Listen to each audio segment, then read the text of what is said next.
Hello, friends. Registration is now open for next year's Exiles in Babylon conference, and I cannot wait for this conference. Here's a few topics that we're going to wrestle with: the future of the church, disability in the church, multi-ethnic perspectives on American Christianity, and a conversational debate on the problem of evil and suffering. We have Eugene Cho, Elise Fitzpatrick, Matt Chandler, Michelle Sanchez, Justin Gibney, Devin Stahl, Lamar Hardwick. The list goes on and on. Joey Dodson's going to be there. Greg Boyd and Clay Jones, they're going to be engaging in this conversational debate on the problem of evil and suffering. And of course, we have to have Ellie Bonilla and Street Hymns back by popular demand. And Tanika Wyatt and Evan Wickham will be leading our multi-ethnic worship again. We're also adding a pre-conference this year. So we're going to do an in-depth scholarly conversation on the question of women in ministry, featuring two scholars on each side of the issue. So Doctors Gary Brashears and Sydney Park are on the complementarian side, and Doctors Cynthia Long Westfall and Philip Payne on the egalitarian side. So March 23rd to 25th, 2023, here in Boise, Idaho. We sold out last year and we'll probably sell out this year again. So if you want to come live, then I would register sooner than later. And you can always attend virtually if you can't make it out to Boise in person. So all the info is at theologyintheraw.com. That's theologyintheraw.com. Hello, friends. Welcome back to another episode of Theology in the Raw. My name is Preston Sprinkle, and I am going to give a sort of solo podcast today, summarizing some stuff I learned on my recent sabbatical. As I think most of you will probably know, I am engaging in a lengthy research project that will end up being a book at some point on the question of women in leadership according to the Bible. So I got away for a couple months this fall and just did a bunch of research and writing on the topic.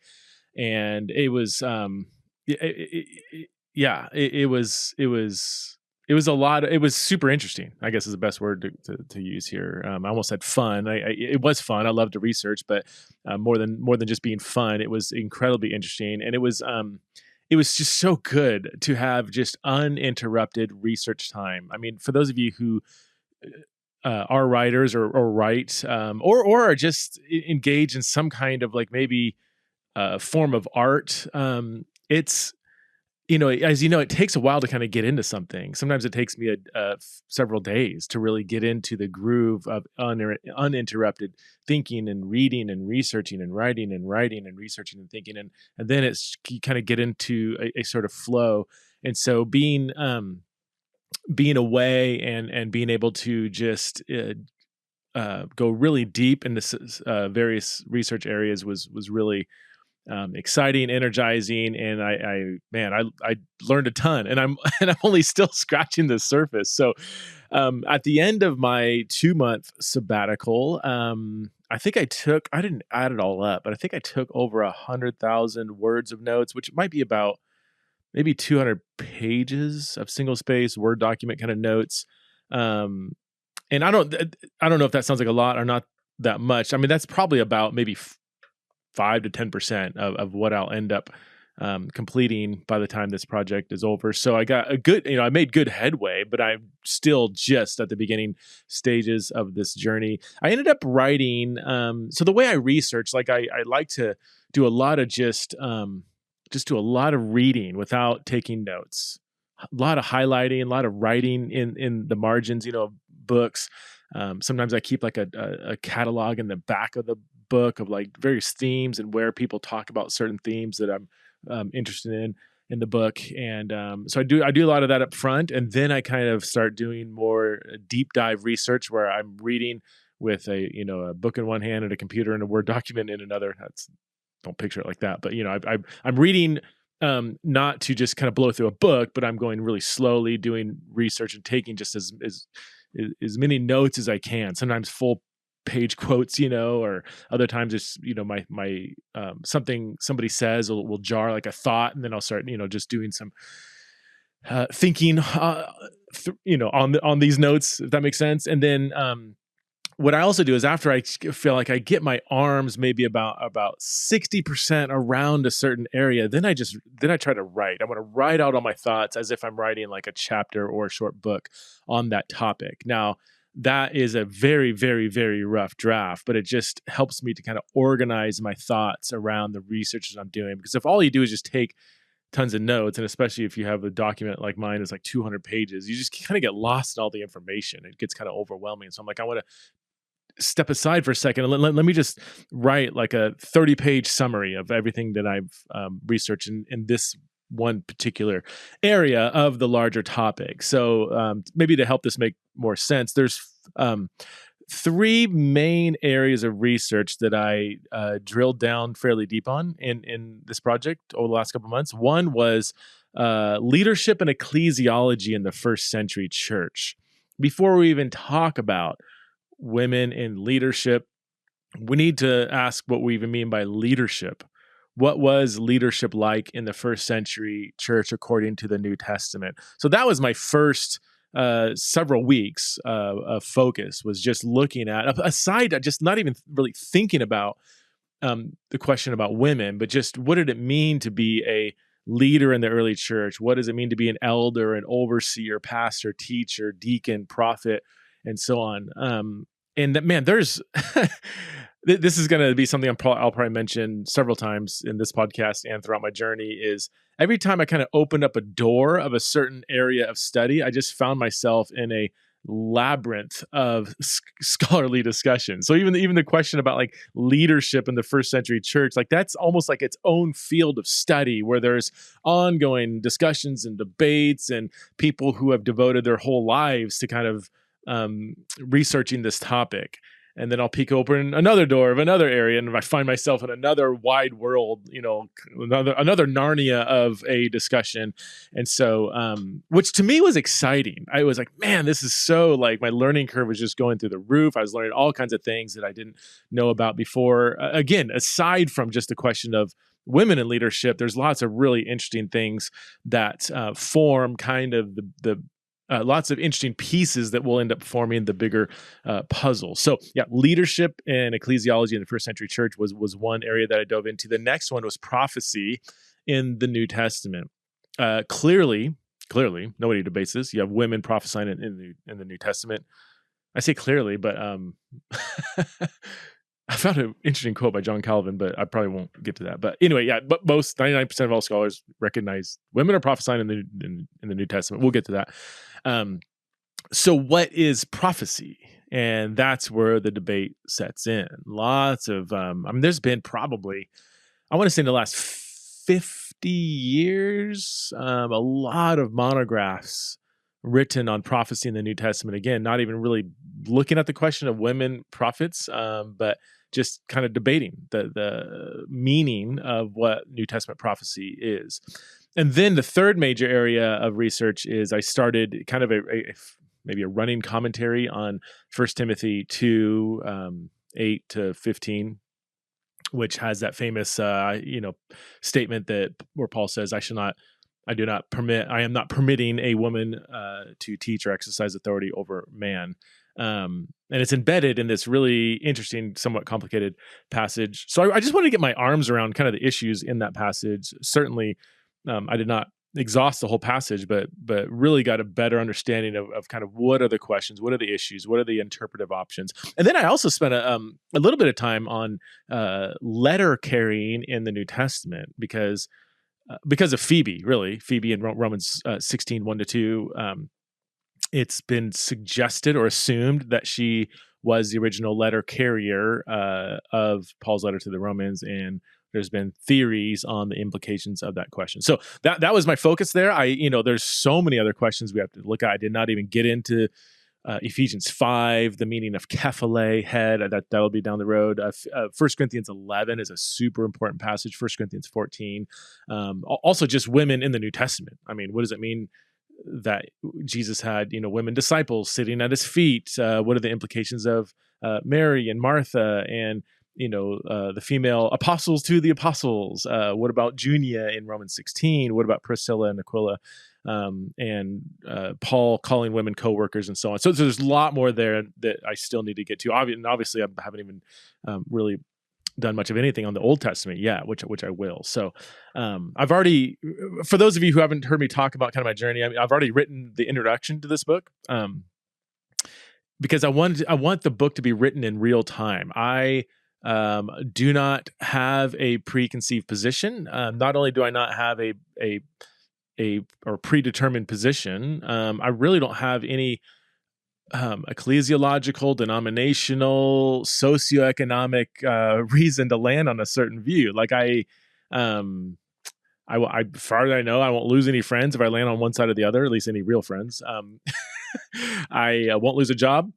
I would say half the churches I speak in are egalitarian. The other half are probably complementarian on some level. I can't think of any, like, I don't, there's not, I don't have like socioeconomic, political, denominational pressures that are kind of nudging me or motivating me to land on one side or another. Does that mean I'm completely unbiased? Well, no, nobody's completely unbiased. I personally don't think, I mean, well, let me just say it positively and then you can critique me. I don't have any problem listening and learning from women. Some of my favorite New Testament scholars, biblical scholars, are women. I've had women obviously on the podcast all the time. I learn a ton from women. Maybe there's some species of misogyny that haven't been unchained yet in my heart, that if I sat under a woman pastor, I would just be like, I don't like this. I don't think I would. So I don't personally have any kind of like need, desire for complementarian theology to be true.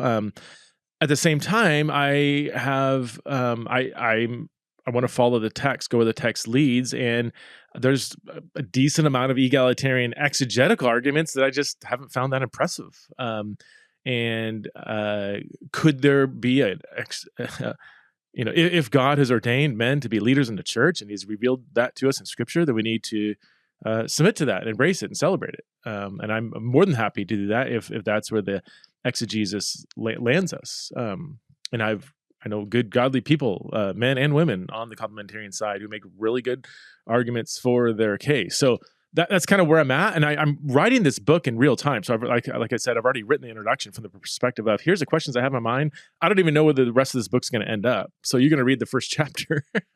And yeah, you're going to see me kind of back in time where my conclusion will end up giving some answer, hopefully.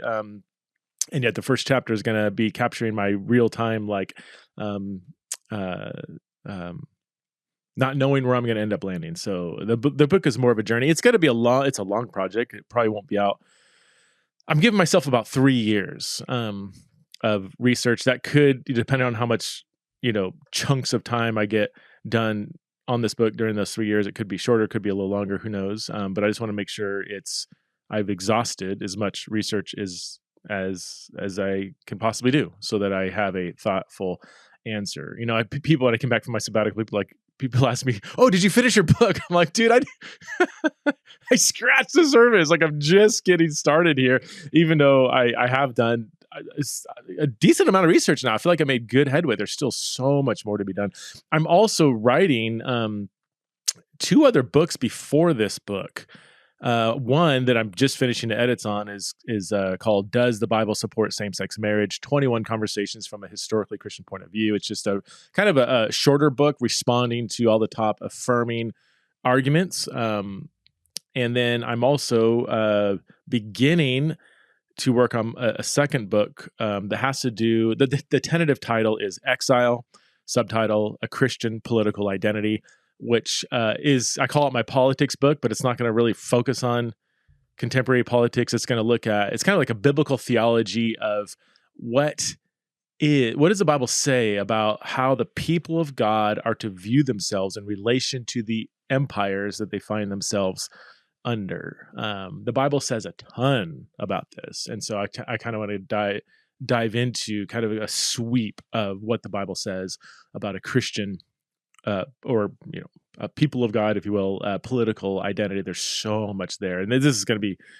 kind of a book that's been in the back of my mind for a decade at least, and I'm trying to pull all the pieces together and put everything on paper that kind of give like biblical support for a lot of these kind of things I say offhanded, and when I give talks on the podcast, when I tweet or whatever.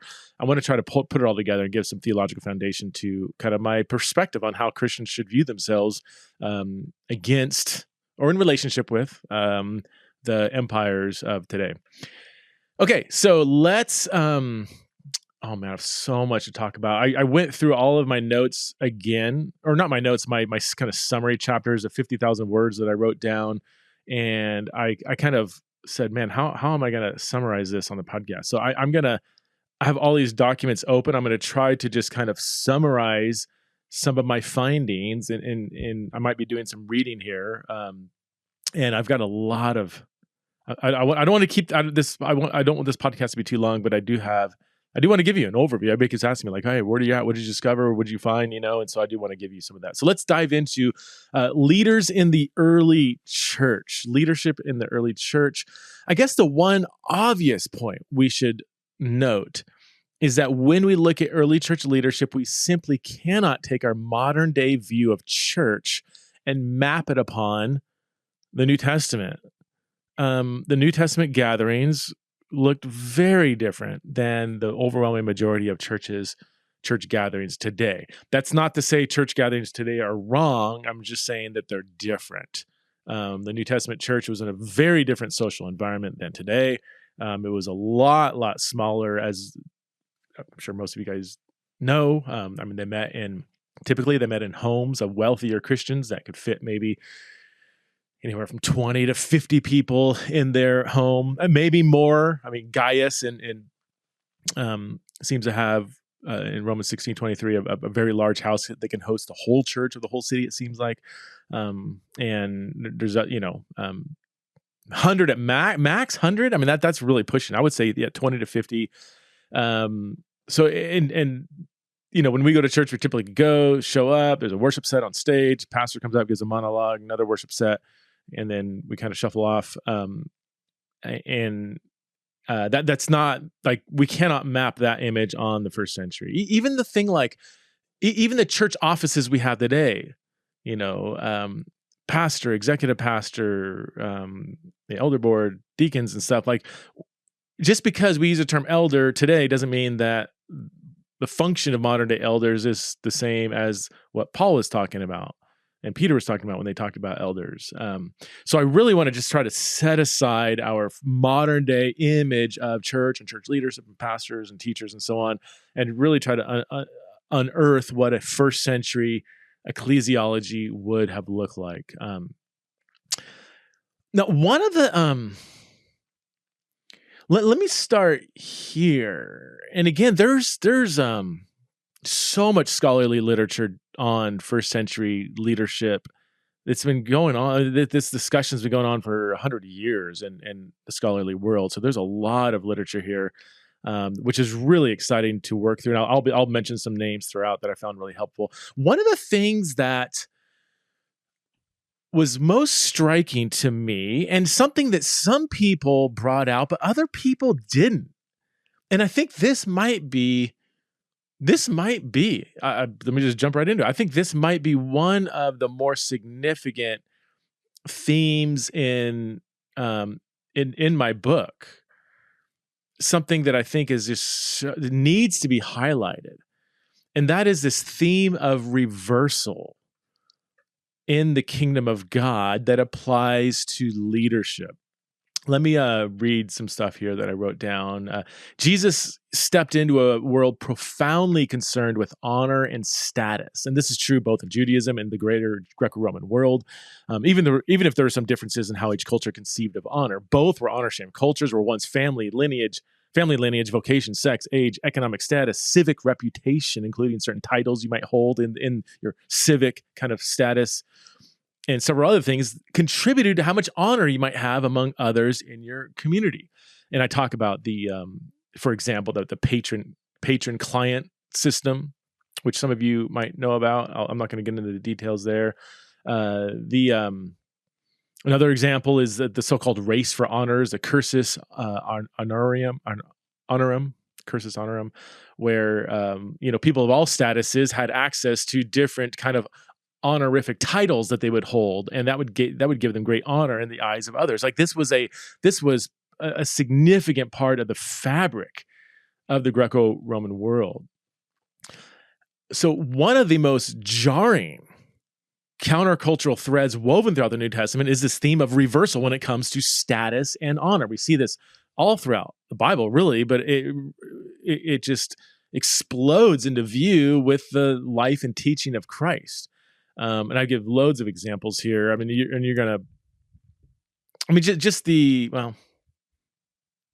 let me skip down here. So, Christ announced the theme of reversal as an integral value in his kingdom. Many who are first will be last, and last will be first. We all know this statement. That would have been so bizarre in a Greco-Roman, or in this sense, a Jewish context. But there's the Gospels are written to people steeped in, or some people at least steeped in a Greco-Roman context. Whoever exalts himself will be humbled. Whoever humbles himself shall be exalted.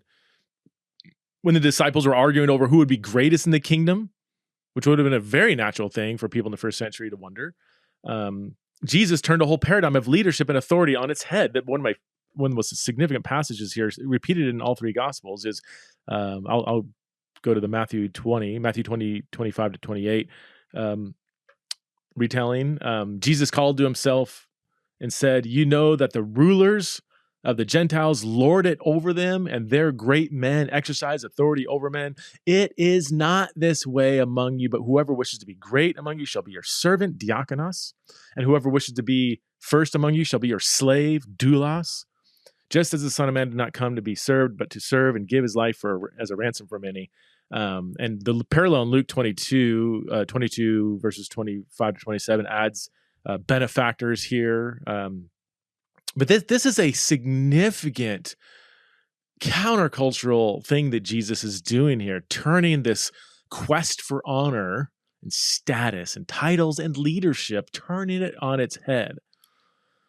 This passage in Matthew 20 is extra relevant for our purposes because Jesus is speaking directly about leadership in the kingdom of God. That a leader should be considered a slave is one of the more revolutionary things Jesus ever said in the Gospels. And Jesus drove this point home quite literally when he took the form of a slave. I'm taking that phrase from Philippians 2, but Paul's probably thinking about John 13, where Jesus took the form of a slave to wash the feet of the disciples. This was not just some random humble gesture on the part of Christ, but was a radical reversal of what it means to be, quote, teacher and Lord. John 13, verses 13 to 14.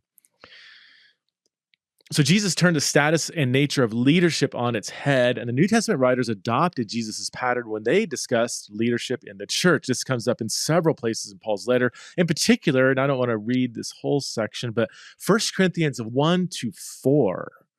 The first 4 chapters of 1 Corinthians, Paul seems to be fighting to establish a kingdom view of leadership among the Corinthians who are still stuck in a more secular view of leadership. And this is the work of Andrew Clark, Dr. Andrew Clark from Aberdeen University.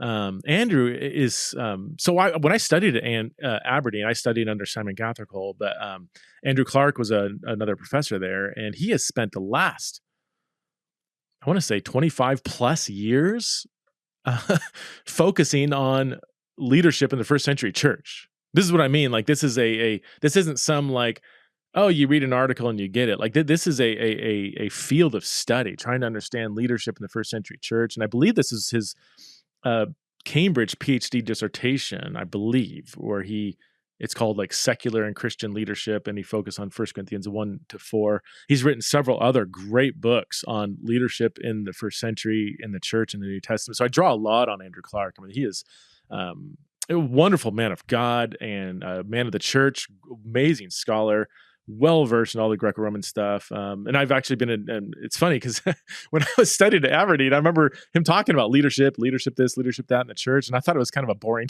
topic. I was into like Paul and the law and understanding salvation and these, grandiose theological themes in the New Testament. And he was looking at like leadership. I was like, how boring. And now I'm like the opposite. I'm like, Paul and the law sounds really boring to me. And I was like, oh my gosh, I missed an opportunity to really get with Andrew and learn what I'm now diving into. So I've been in touch with Andrew. We've been having some great email exchanges as I'm reading his stuff and trying to say like, well, yeah, what about this? What about that? And if this is true, then what about this? And trying to tease out some of the stuff he's written on. Anyway, let's see.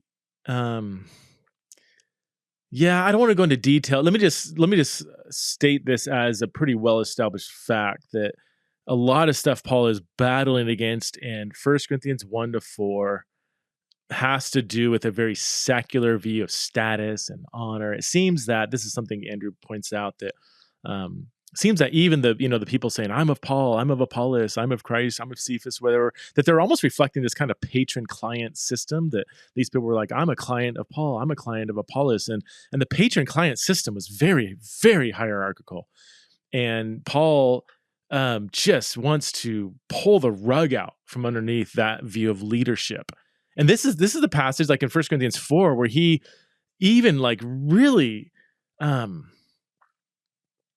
downplays his apostolic status. We are the scum of the earth. We're like the stuff that people scrape off the bottom of their sandals. Like he just like really goes out of his way to say we are nothing but servants and slaves. So even as apostles, don't view us in this kind of high honorable position.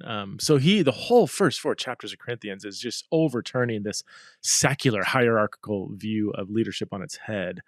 Paul does not cite as legitimation of his position of leadership his own secular status or credentials. Indeed, as part of this discussion, he adopts a number of techniques which explicitly invert the significance of social status. And I go into detail, kind of giving evidence there. Another letter where Paul does this is the Philippian letter. I'm not going to go into great detail here, but Joe Hellerman has done some really interesting stuff on the implications of what Paul says in Philippians, in particular, chapter 2, the Christ hymn in 2:5-11. And Paul's own credentials in chapter 3. Paul seems to be doing very similar things here as he does in 1 Corinthians and just taking a very secular view of status and honor and titles and turning it on its head. And he goes to Christ as the ultimate example of somebody who did this. And lots of interesting stuff here. I'm just scanning my notes here. You know what? So here's the thing, just going back to kind of my nature of how I'm researching this project. I would say the final book that comes out will probably contain about 10% of like all my research and stuff. I mean, I'm just looking at some of the, I spend maybe 10 pages going into detail in some of this stuff, but what I might end up doing, because I don't want the book to be overly academic. I want it to be readable. I don't want it to be too long. Maybe 300 pages. That's pretty long. What I might end up doing throughout my journey, or at least toward the end, is posting more academic kind of summaries or overviews of my research in kind of readable, almost like a polished chapter that I'll post maybe online, to where I might spend a few paragraphs summarizing something in my book where I spend 15 pages kind of showing all the evidence. Because if I mean, think about it. I probably covered 10% of this discussion so far in rough draft form, and I'm already 50,000 pages into it. So I don't want to write a 900-page book. But I would want to make this kind of the research available. And I do want people to see, if I'm kind of summarizing, here's how this word is used, I want to give public evidence of why I'm drawing that conclusion. Anyway, so I'm just glancing through all this stuff. I'm like, man, this is way more than I think most people want to read. Most people, at least. So to kind of, let me go back to kind of some stuff I wrote here. This theme of reversal, where leaders in the Christian church are not viewed as in positions of power. They're not viewed as positions of privilege, honor, status. This must frame our questions about women in leadership. We cannot wrestle with these questions through the lens of a hierarchical view of leadership, where leaders are considered more powerful, more important, more prestigious than non-leaders. And therefore, if a woman is excluded from leadership, this means that they're considered less powerful, less important, less prestigious than male leaders.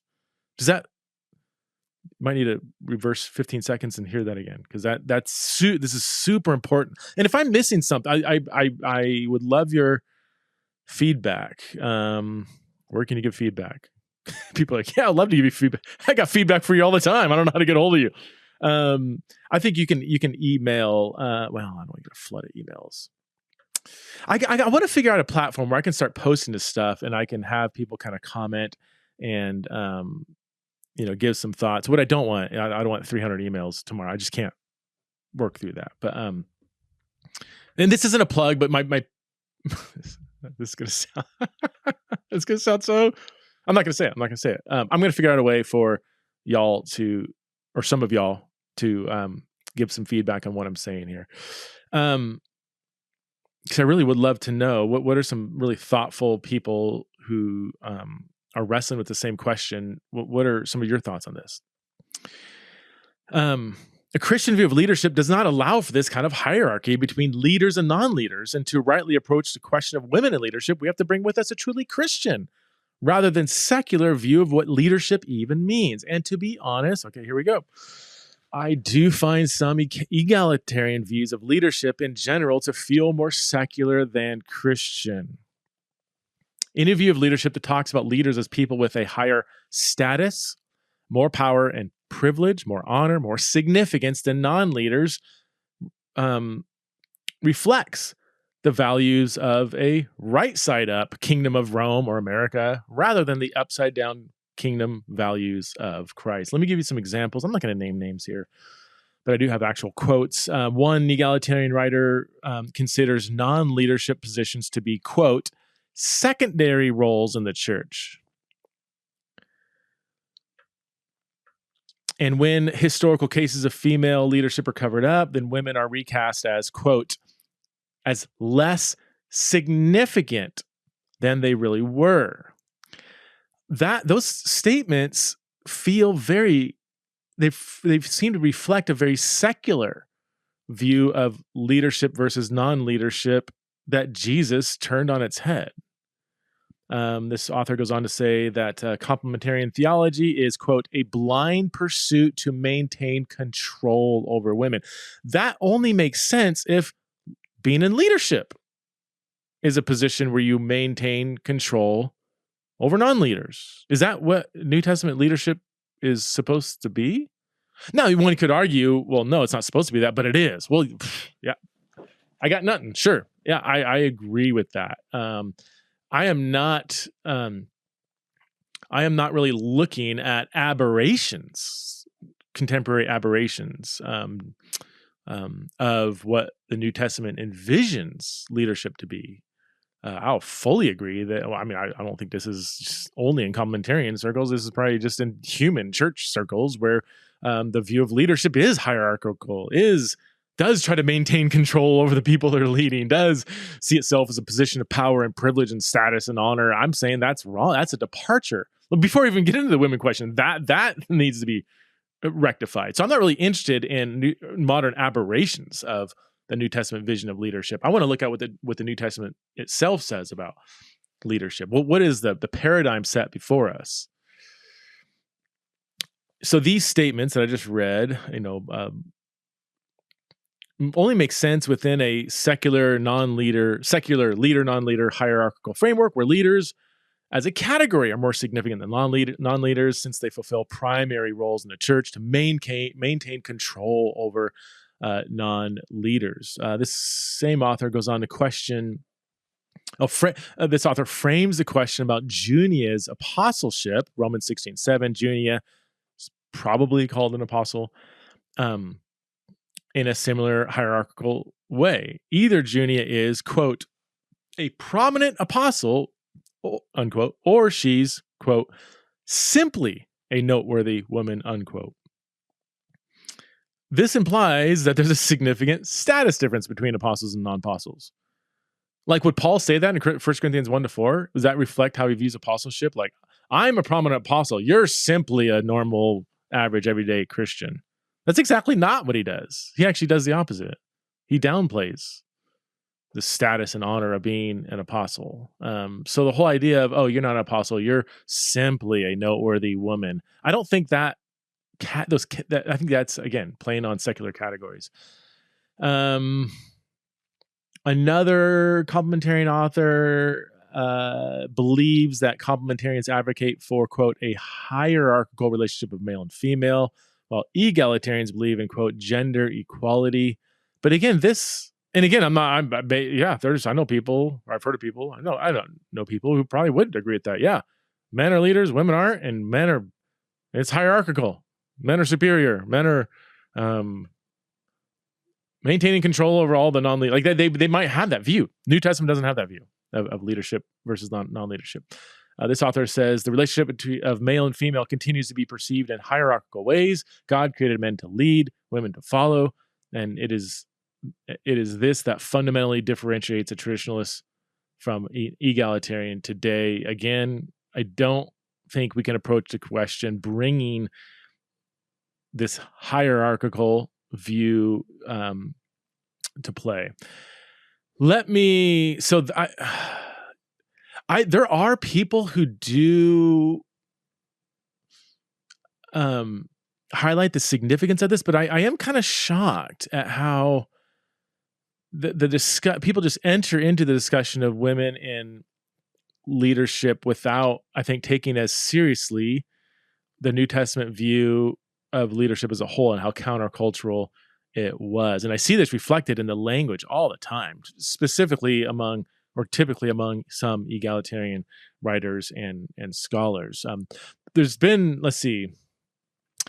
one highly neglected work that's just a robust piece of scholarship by a female complementarian, Sydney Parks, PhD dissertation. I studied with Sydney Parks. Sydney, I believe, studied under Andrew Clark or Francis Watson, one of the two, at Aberdeen. She was ahead of me, but she, brilliant New Testament scholar who is complementarian, and she did her whole PhD dissertation on Philippians 2 and the kind of inversion of the hierarchy, and that's, I forget the name of her book. I have it. I've been reading. I read like 2/3 of it so far. I need to finish it, and it's just a brilliant piece of scholarly work, and I think is very significant for the conversation.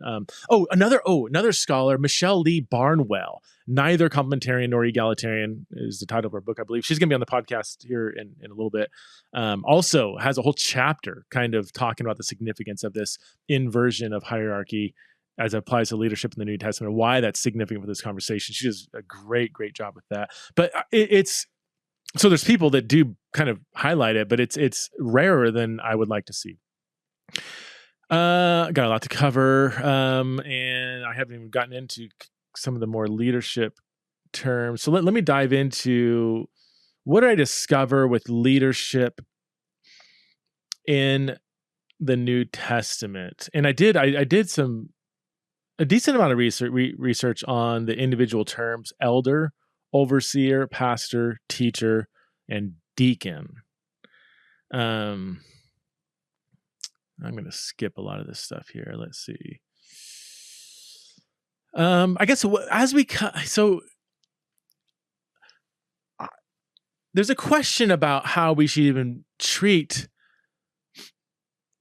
the various passages in the New Testament that talk about leadership. It's very some people kind of treat it as monolithic. Like we can take statements from Corinthians and the pastorals and Philippians and piece it all together, and here is the New Testament view of leadership. That would be kind of the default assumption for a lot of people kind of going into this conversation. Then there's a more of a development view that Paul started out working with churches that were more kind of democratically led, like in Corinthians, where it's kind of everybody's just kind of chiming in. You don't see elders or overseers or pastors mentioned in Corinthians, but then you get to the pastorals, a couple decades later, and Paul's like, all right, we need to we need to hone in these charismatics here and provide some structure. And so you have the pastorals providing a much more, so some would say, like a hierarchical view of leadership, because Paul's like, Jesus isn't coming back anytime soon. We're in this for the long haul. We need to have some structure here because these tongue speakers are getting out of control and so on. So it's kind of a developmental view of leadership.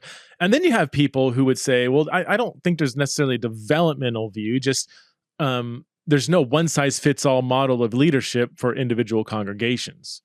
So we can't take what Corinthians says about leadership and say that's true, that should be true of all churches. We can't take what the pastorals say about churches and say that's true of all churches. I don't know where I would land on that. I kind of am sympathetic to that third view. That I don't think we can just quickly assume that how Paul conceives of leadership in individual churches should be taken as kind of like universalized for all churches. But yeah, I want to think through that a little more. And I don't think that affects. Some people are like, no, we believe in inerrancy or whatever. Like Paul has to have the same kind of view of leadership. I think that's not, we shouldn't deduce that just because Scripture's authoritative, therefore every church must have the same exact model of leadership. That therefore, I'm not impressed with it. But so yeah, but that's a question we should keep in mind. Like, do we take these individual books that Paul's writing, or even we can add, Hebrews talks about leadership. 1 Peter 5 talks about leadership. Actually, the whole letter has implications for leadership, but especially 1 Peter 5. Ephesians has implications, talks about leaders, prophets, and apostles, and pastor teachers. At least it's a question we should keep in mind. In terms of the terms, as far as the terms go, early church leaders are described by many different terms: apostles, elders, overseers, pastors, teachers, and other terms whose leadership role is more disputed. Deacon and prophet, those are a little more disputed, what they mean. Here's an important thing. One of those striking things about Paul's leadership language is not the terms he used, but the terms he didn't use. Common Greek words for leaders in the Greco-Roman world were archon, hegemon, strategos, prostatus, all of which were used in, quote, military, civic, imperial, and other contexts alongside titles for military, civic, priestly, or collegial offices. And it's likely that Paul's avoidance of these common terms was intentional in light of our theme of reversal. The Greco-Roman world was preoccupied with honorary and official titles across all levels, civic and imperial and political and religious. Given how tied up these common leadership terms were with honor and status, and given how much that such honor and status were turned upside down in the wake of Christ, it seems likely that Paul reached out for a fresh batch of terms to describe leadership in God's upside-down kingdom, ones that were clear and recognizable, but that didn't come with a lot of the secular baggage of status and honor. And just to hang my hat on something here, I wonder, and this is something I have yet to see anybody say, oddly enough, I wonder if what I just said there in the last paragraph will help. I wonder if this might help us understand Paul's use of authenteo in 1 Timothy 2. That's the word translated exercise authority over man. It's a huge word in this debate, and people have been writing article after article after article defending their view on what authenteo means. And I wonder, if I come back to this, I missed it because I need to come back to this, but just to kind of state it now. What if authenteo, Paul's problem with women exercising authenteo over men, is not simply that is raw, godly, upside down servant leadership, but what if authenteo captured a more secular view of leadership, so that when we look at parallels of authenteo in the wider secular literature, we can find statements that don't seem too negative, but given the context of how that word is used, the whole top-down nature of how authenteo is used, that's the problem that Paul has with the word. This is going to make sense to maybe about 7 of you who maybe have looked at authenteo and kind of follow me here. I didn't want to get in the weeds there. I'll come back to that, maybe unpack that a little bit later if we have time. But yeah, I do think that I think Paul is going out of his way to, again, I've kind of already said this, but to establish a more Christian view of leadership rather than a secular view. Elder, I did a bunch of there's been books written on what it means to be an elder. One of the probably the most comprehensive book is by R.A. Campbell called The Elders. Great book, really good book. There's been other books written. That one's kind of seen as fairly definitive. I go into what elders do. There's kind of three main descriptions of what it means to eld. They shepherd the flock. Acts 20, 1 Peter 5. I mean, they care for people, protecting the flock against false teaching. They managed a church. Proistemi is the word used in 1 Timothy 5, 1 Timothy 3 it's also used in Romans 12, 1 Thessalonians 5:12. Managing, kind of overseeing. One of the questions that comes up is elder a synonym for overseer? So in 1 Timothy 3, if anybody desires to be an overseer, it's a fine work he desires to do, or however it's worded there. And so Paul lists qualifications for overseer in 1 Timothy 3, but then in Titus 1, he says qualifications for elders, but then a few verses later, he calls them overseers. And I believe, you also have a correlation in both Acts 20 where overseer and elder are used. Oh yeah, Paul calls for the elders in Acts 20 verse 17, and then he calls them overseers. Acts 20, 28. 1 Peter 5 likewise could be using elder and overseer, or overseen, the verb, interchangeably. Elders are called good leaders, or leaders who work hard at preaching and teaching, or it may be a subset of elders who do that in 1 Timothy 5:17. Some people, so they could be, an elder and overseer could be synonymous, or an overseer could be a select group of elders. This is the view of Andrew Clark, who says, in any given city, you had kind of a, elders who were older, more mature Christians. Maybe they had already, were kind of looked upon as being leaders in the community. Maybe they had civic leadership position, or at least, in the village, the tribe, in their community, they were viewed as leaders and mature. And then when they get saved, they kind of already have that they were already kind of functioning as elders. It wasn't necessarily like an official title for an office, although some people do hold to that view. But in many cultures, you just have elders of the community. And so this term kind of borrows from that very common socioeconomic, just social way of referring to leaders in any given community. And Andrew Clark says that, you had, elders who were just, let's just say of the several house churches that existed in Rome. There's been estimates anywhere from like 3 to 7, I think, of different individual house churches there. You had elders who were just the older, mature people among those in the congregations. But then the overseer might be the individual leader over individual house churches, so that when Paul's appointing overseers, he is looking at the group of elders and selecting individuals who would be overseers over individual house churches. Now, this is not crystal clear. No one says it is. We're just trying to make sense of why Paul uses these different terms and how these different terms are functioning. I don't think for our question of women in leadership, it's necessary to sort all this out. Clearly, elder, overseer, or elder/overseer are leaders in the church who, not every teacher is an elder, but every elder is supposed to be able to teach. This episode is sponsored by 1 Million Home, an awesome organization dedicated to winning the battle to get orphan kids home. Did you know that there are 5.4 million kids in orphanages worldwide? Did you also know that the majority of those kids, given the right support, could actually return to their parents or other family members?